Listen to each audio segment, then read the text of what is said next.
2013 में एक psychology professor Molly croquet ने एक एक्सपेरिमेंट किया। 5-5 आदमियों के 2 ग्रुप बनाए। पहले ग्रुप को बोला कि आप रूम में जाइए, आपको थोड़ी सेक्सी फ़ोटो दिखाई जाएगी, लेकिन अगर आपने वेट किया और कुछ भी नहीं किया तो आपको एक सुपर सेक्सी फ़ोटो दिखाई जाएगी। दूसरे ग्रुप को भी यही बात कही गई, लेकिन एक फ़र्क था पहले और दूसरे ग्रुप में। दूसरे ग्रुप को प्री कमिट करने को कहा गया। प्री कम नहीं, प्री कमिटमेंट। वो प्री कमिटमेंट ये थी कि उनको आउट लाउड बोलना था, एक संकल्प लेना था कि हम कम सेक्सी फ़ोटो नहीं देखेंगे, हम रुकेंगे। हम दृढ़ निश्चय करते हैं कि हम रुकेंगे और ज़्यादा सेक्सी फ़ोटो देखेंगे। अब हमारे जीवन का यही एक मात्र लक्ष्य रह गया है। ऑब्वियसली एग्जैजरेशन है, बट उन्होंने प्री कमिटमेंट की, उन्होंने आउट लाउड बोला कि हम रुकेंगे, पेशेंस रखेंगे। और इस एक्सपेरिमेंट का रिज़ल्ट ये था कि जिन्होंने प्री कमिटमेंट की वो काफ़ी सक्सेसफुल थे, जिसका ये मतलब है कि अगर आप कुछ करना चाह रहे हैं और आप एक प्लेज लेते हैं कि आप ये करेंगे, आउट लाउड बोलते हैं, किसी को बोलते हैं, तो काफ़ी हद तक चांसेस हैं कि आप सक्सेसफुल रहेंगे वो काम करने में। इसे एक और कहानी से समझ सकते हैं, जो कि एक बहुत ही पुरानी कहानी है, होमर्स ऑडिसी। यहाँ पर होमर बताते हैं कि कैसे समुद्र में एक जगह थी जहाँ पर जो सेलर थे उनको मोहिनी यानी कि सायरन्स, उनका एक गाना सुनाई पड़ता था।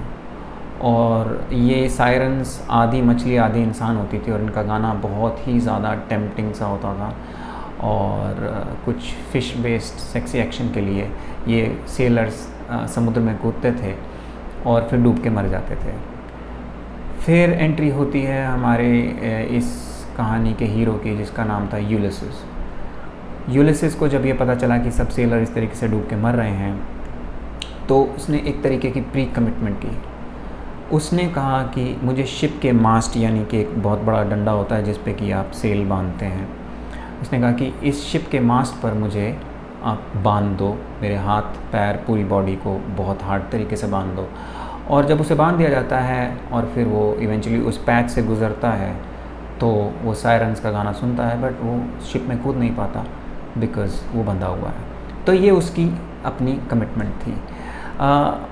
इन एग्ज़ाम्पल्स से ये हम समझने की कोशिश कर रहे हैं कि जो आप हैं, जो अभी आप इस वीडियो को देख रहे हैं, तो आप in the mean time, in the present time, आप अपने गोल्स पे फोकस करना चाहते हैं, अपने आप को इम्प्रूव करना चाहते हैं, ज़्यादा डिसिप्लिन रहना चाहते हैं, लेकिन आपको पता है कि कल को आपको अपनी सायरन मिल सकती है। वो किसी भी फॉर्म में आ सकती है, यानी कि कोई स्क्रीन हो गई, फूड हो गया जिसे आप अवॉइड करने की कोशिश कर रहे हैं, और आप फिर उस टेम्पटेशन के आगे झुक सकते हैं, आपका रिजॉल्व ब्रेक हो सकता है।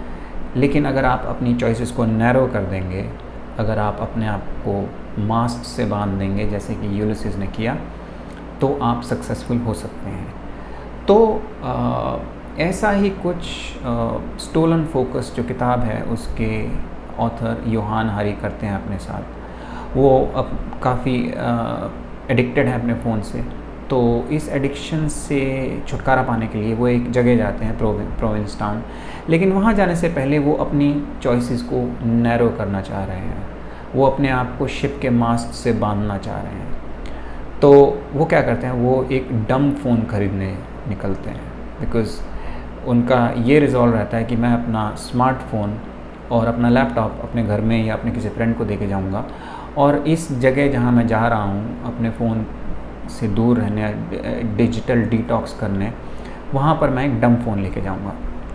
तो यूएस में जब वो डम फ़ोन ढूंढने निकलते हैं, तो उनको सेल्समैन एक बहुत ही शॉकिंग तरीके से देखते हैं, और उनके सेल्समैन के यूजुअली 3 तरीके के रिएक्शन होते हैं। पहला रिएक्शन होता है कि सेल्समैन को समझ ही नहीं आता कि ये बंदा ऐसा क्यों चाह रहा है, इसे डम फ़ोन क्यों चाहिए, इसे इंटरनेट क्यों नहीं चाहिए, बिकॉज़ इट्स सो नेचुरल। अब इंटरनेट के बिना कोई रह नहीं सकता।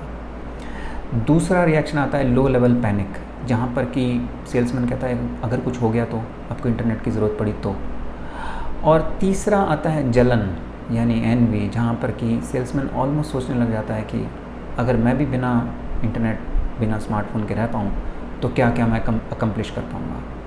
बड़ी मुश्किल से यूहान को ये फ़ोन मिलता है। वो प्रोविंसटाउन में जाते हैं और वहाँ पर वो सी के सामने खड़े होते हैं, ओशन के सामने, और वो बहुत ही ब्यूटीफुल वर्ड्स में बताते हैं कि उनको कैसा फ़ील हो रहा है।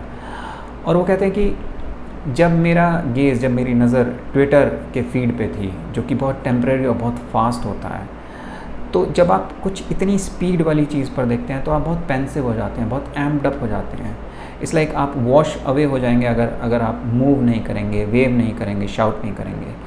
लेकिन अब मैं देख रहा था, ऑथर बताते हैं कि मैं देख रहा था एक बहुत ही पुरानी और परमानेंट चीज़ को, जो कि है ओशन। ये हम सबके आने से पहले भी थी और हम सबके आने के बाद भी रहेगी।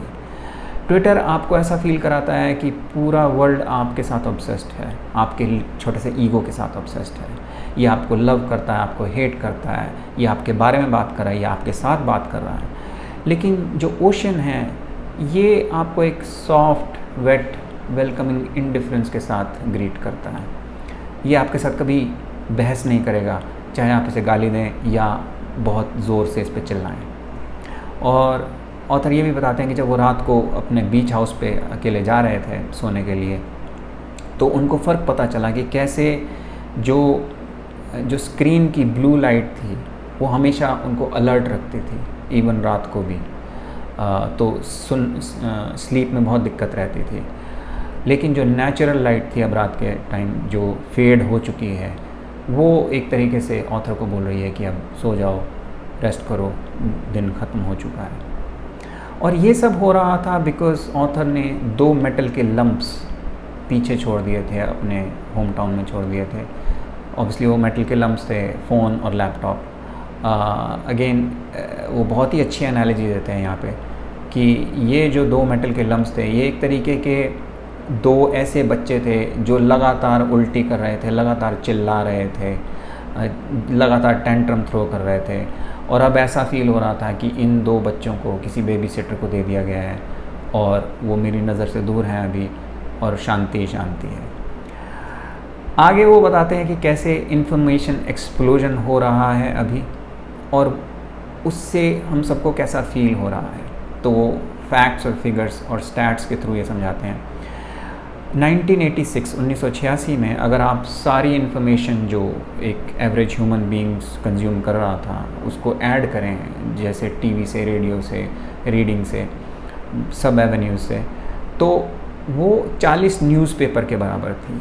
और 2007 में, ये 2007 का स्टैटिस्टिक है, जो सारी इन्फॉर्मेशन अब रिले हो रही है ह्यूमन बीइंग्स की तरफ, वो 174 न्यूज़पेपर के बराबर थी।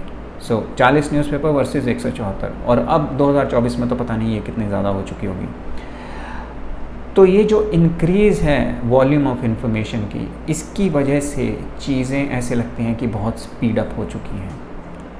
अब इससे हम पर क्या असर पड़ रहा है, तो ऑथर मिलते हैं प्रोफेसर स्यून से, जो कि कंप्यूटर साइंस के और अप्लाइड फिज़िक्स के प्रोफेसर हैं, और वो बताते हैं कि स्पीड की वजह से हमें थोड़ा अच्छा सा लगता है, हम एब्जॉर्ब्ड फील करते हैं, हमें अमेजिंग सा फील होता है। इसकी वजह से हमें फील होता है हम पूरी दुनिया से कनेक्टेड हैं, किसी भी टॉपिक के बारे में बात कर सकते हैं, किसी भी टॉपिक के बारे में जान सकते हैं। लेकिन इस एक्सपोजर की, इस स्पीड की एक बहुत बड़ी कॉस्ट है। ये हमें एग्जॉस्ट फील कराती है, हमें थका देती है, और ये पहली कॉस्ट है। और दूसरी कॉस्ट है कि डेप्थ कंप्लीटली सेक्रीफाइस हो रही है। डेप्थ में जाने में, किसी भी चीज़ की गहराई में जाने में टाइम लगता है, रिफ्लेक्शन की ज़रूरत होती है, रिलेशनशिप में डेप्थ चाहिए होती है, एनर्जी लगती है उसके लिए लॉन्ग टाइम स्पैन लगते हैं, कमिटमेंट चाहिए होती है। लेकिन इस स्पीड की वजह से ये डेप्थ सफ़र कर रही है और हमें ज़्यादा से ज़्यादा ऊपर सरफेस की तरफ लेती आ रही है। सॉल्यूशंस की बात इस चैप्टर में होती है थोड़ी सी, जहाँ पर कि ऑथर को कुछ ऐसी एक्टिविटीज़ के बारे में पता चलता है जिनकी वजह से हम अपनी अटेंशन को नर्चर कर सकते हैं, अपने फोकस को नर्चर कर सकते हैं, और वो है योगा, ताई ची और मेडिटेशन। अब क्या होता है जब हम डिलिबरेटली एंगेज होते हैं इस तरीके की स्लो प्रैक्टिसेस में, क्यों हमारी अटेंशन बेहतर होती है? अगर आप बहुत फास्ट जा रहे हैं किसी चीज़ में तो आप अपनी एबिलिटीज़ को ओवरलोड कर रहे हैं और आपकी अटेंशन डिग्रेड होती है। बट जब आप एक ऐसी स्पीड पर जा रहे हैं जहाँ पर कि जो कि कंपैटिबल है ह्यूमन नेचर के साथ, और जब आप प्रैक्टिस करते हैं, इसे बिल्ड करते हैं अपनी डेली लाइफ में, तो आप एक तरीके से अपनी अटेंशन को ट्रेन कर रहे हैं, अपने फोकस को ट्रेन कर रहे हैं। और इसीलिए ये जो डिसिप्लिन है योगा, ताई ची और मेडिटेशन जो कि स्लो हैं, ये आपको स्मार्टर बनाते हैं। ये इट्स नॉट अबाउट हमिंग या ऑरेंज रोब पहनना या मंत्रा चांटिंग करने से आप स्मार्ट होंगे। स्लोनेस प्रोफेसर बताते हैं कि आपकी अटेंशन को नर्चर करती है और स्पीड जो है वो शैटर करती है। वो एक और चीज़ बताते हैं कि इन जनरल हम आसान काम करना चाहते हैं, लेकिन लास्टिंग हैप्पीनेस, जिस चीज़ से हमें सच में खुशी मिलती है, वो तब मिलती है जब हम कुछ डिफ़िकल्ट अचीव करते हैं। सेल फ़ोन के साथ जो प्रॉब्लम हो रही है वो ये है कि हम अपनी पॉकेट में एक ऐसी चीज़ को रख रहे हैं जो हर समय हमारे साथ है, जो हर समय हमें एक ईज़ी चीज़ ऑफ़र करती है, लेकिन इम्पॉर्टेंट नहीं होती वो हमेशा। और इसीलिए प्रोफेसर स्यून ने अब ये डिसाइड किया है कि वो कुछ डिफ़िकल्ट करेंगे रादर देन ईजी। तो he has started curbing his screen time a lot. वो एक और एग्ज़ाम्पल देते हैं मार्क ज़करबर्ग का, जहाँ पर कि एक बहुत फेमस वायरल फ़ोटो थी जहाँ पर Zuckerberg is the only one जिन्होंने अपने ऊपर VR हेडसेट नहीं लगाया हुआ, और पूरी ऑडियंस ने VR हेडसेट लगाया हुआ है। और ज़करबर्ग इस रूम में खड़े हैं एक्चुअल रियलिटी को देखते हुए, इन सब लोगों को देखते हुए, स्माइल करते हुए, प्राउडली पेसिंग अराउंड करते हुए। और प्रोफेसर स्यून बोलते हैं this was like a metaphor for the future, because अगर हम अपने रास्ते को नहीं बदलेंगे तो एक क्लियर डिस्टिंक्शन होगी, एक अपर क्लास होगी मार्क ज़करबर्ग जैसे लोगों की, जो जानते हैं कि जो उनकी अटेंशन को जो रिस्क है उसके बारे में वो बहुत अवेयर हैं। और दूसरी तरफ बाकी सोसाइटी होगी जिसके पास जो मैनिपुलेट हो रही होगी इस अपर क्लास के द्वारा, और ये जो बाकी की सोसाइटी होगी ये मोर एंड मोर अपने कंप्यूटर्स में, अपनी स्क्रीन्स में ही एंगेज रहेगी और मैनिपुलेट होती रहेगी। इसके बाद ऑथर योहान मिलते हैं MIT के प्रोफेसर अर्ल मिलर से, जो एक्सप्लेन करते हैं टास्क स्विचिंग और मल्टीटास्किंग के बारे में। वो बताते हैं कि 1960 में कंप्यूटर साइंटिस्ट ने एक ऐसी मशीन को इन्वेंट किया जिसके पास एक से ज़्यादा प्रोसेसर थे, तो वो एक साथ दो चीज़ें कर सकती थी। इस मशीन की इस पावर को मल्टीटास्किंग कहा गया। ये कॉन्सेप्ट मशीन्स के लिए था, ये टर्म मल्टीटास्किंग मशीन्स के लिए थी, लेकिन इसे हमने अपने ऊपर अप्लाई कर दिया। प्रोफेसर ब्लंटली बताते हैं कि हम ह्यूमन बीइंग्स अपनी लिमिटेशंस को एक्नॉलेज नहीं करना चाहते, हम उसके अंदर नहीं रहना चाहते, और हम एक इनॉर्मस डिल्यूजन में पड़ गए हैं। हमारा ब्रेन एक या मैक्सिमम 2 थॉट्स को प्रोड्यूस कर सकता है, दैट्स इट। हम बहुत ही सिंगल माइंडेड हैं, हमारी लिमिटेड कॉग्निटिव कैपेसिटी है, और उसका एक सिंपल सा कारण है जो हमारे ब्रेन का फंडामेंटल स्ट्रक्चर है, और वो चेंज नहीं होगा। लेकिन इसे हम एक्नॉलेज नहीं करना चाहते। हमने एक मिथ को इन्वेंट कर लिया है, एक भ्रम को पाल लिया है, और वो भ्रम ये है कि हम एक साथ 3, 5, 10 चीज़ों के बारे में सोच सकते हैं। अब इस भ्रम को एक तरीके से ऑथर भी मानते थे, तो वो जब पहले ये बात सुनते हैं प्रोफेसर अर्ल से, तो वो कहते हैं कि ये सही नहीं लग रहा, क्योंकि मैं खुद हगते टाइम मल्टीटास्किंग करता हूँ, ये ऑथर का कहना है। वो कहते हैं कि मैं अपनी ईमेल चेक कर रहा होता हूँ, अपने बुक के नेक्स्ट ड्राफ्ट के बारे में सोच रहा होता हूँ, और अपना इंटरव्यू भी प्लान आउट कर रहा होता हूँ, और ये सब एक साथ कर रहा होता हूँ, हक भी रहा होता हूँ सच में। तो इसमें मल्टीटास्किंग ये कैसे नहीं हुई? तो जब ये कई साइंटिस्ट को बताया गया, कई लोगों ने बताया गया, तो साइंटिस्ट ने उन लोगों को मॉनिटर किया और उन्होंने ये डिस्कवर किया कि वो मल्टीटास्किंग नहीं कर रहे थे, सब काम एक साथ नहीं कर रहे थे। वो जो कर रहे थे वो थी जगलिंग, टास्क स्विचिंग। और ये टास्क स्विचिंग इस टास्क स्विचिंग की एक कॉस्ट होती है जिसको बोलते हैं स्विच कॉस्ट इफ़ेक्ट। इसको इस एग्जांपल से समझते हैं। मान लीजिए आप अपना ITR भर रहे हैं, अपना टैक्स रिटर्न भर रहे हैं और उसी में आपको एक व्हाट्सएप मैसेज आता है। तो आप उस मैसेज को देखते हैं, आपको सिर्फ 5 सेकंड लगते हैं उस मैसेज को देखने में और आप वापस अपना ITR भरने लग जाते हैं। लेकिन होता क्या है कि जब आप वापस टैक्स रिटर्न की तरफ जाते हैं तो आपके ब्रेन को रिकन्फिगर करना पड़ता है जब वो एक टास्क से दूसरे टास्क पे आता है, और आपको याद रखना पड़ता है कि आप क्या कर रहे थे और जो ये कर रहे थे उसके बारे में आप क्या सोच रहे थे। और यहाँ पर एक एक्स्ट्रा टाइम लगता है और एविडेंस ये दिखाता है कि ये जो एक्स्ट्रा टाइम लगता है इससे आपकी परफॉर्मेंस ड्रॉप होती है, आप स्लो हो जाते हैं। और ये सब हो रहा है इस स्विचिंग यानी इस जगलिंग की वजह से। तो जब आप अपना टैक्स रिटर्न करते हुए या कुछ भी काम करते हुए बार बार टेक्स्ट देख रहे हैं, व्हाट्सएप मैसेज चेक कर रहे हैं, तो आप सिर्फ वो टाइम लूज़ नहीं कर रहे जो स्क्रीन में देख रहे हैं, आप वो टाइम भी लूज़ कर रहे हैं जब आप उस स्क्रीन से हट के वापस अपने टास्क पे आते हैं और याद करने की कोशिश करते हैं कि आप क्या कर रहे थे। तो इसका ये मतलब है सीधा सीधा कि जो स्क्रीन टाइम फीचर है, अब लगभग हर फ़ोन में स्क्रीन टाइम फीचर है। तो अगर आपके स्क्रीन टाइम फीचर आपको बताता है कि आपने 4 घंटे फ़ोन यूज़ किया, तो आपने 4 घंटे फ़ोन यूज़ नहीं किया, आपने उससे कहीं ज़्यादा समय लगाया, अगर because off switch cost effect. Lastly chapter के एंड में एक बाउंसर एनालॉजी आती है जो अगेन बहुत ही ब्यूटीफुली एक्सप्लेन करती है कि क्या हो रहा है हमारे ब्रेन के साथ, हमारे फोकस के साथ।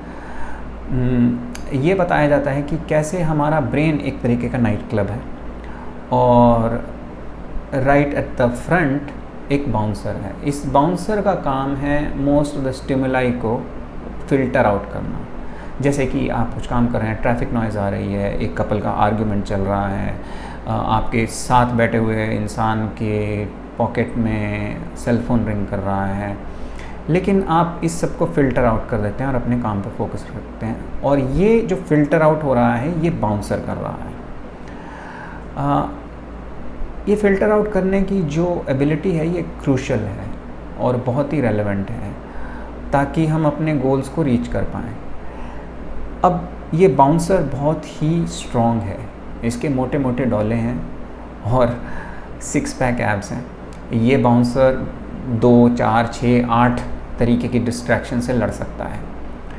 लेकिन आज ये बाउंसर पिट रहा है और बहुत बुरी तरीके से पिट रहा है और लगातार पिटता ही जा रहा है, क्योंकि ना सिर्फ इस बाउंसर को टास्क स्विच से लड़ना पड़ रहा है, बार बार हम टास्क स्विच कर रहे हैं, बट बहुत सारी एक्स्ट्रा इन्फॉर्मेशन ओवरलोड की वजह से बहुत सारी चीज़ों को फ़िल्टर आउट भी करना पड़ रहा है इससे, पहले से कहीं ज़्यादा।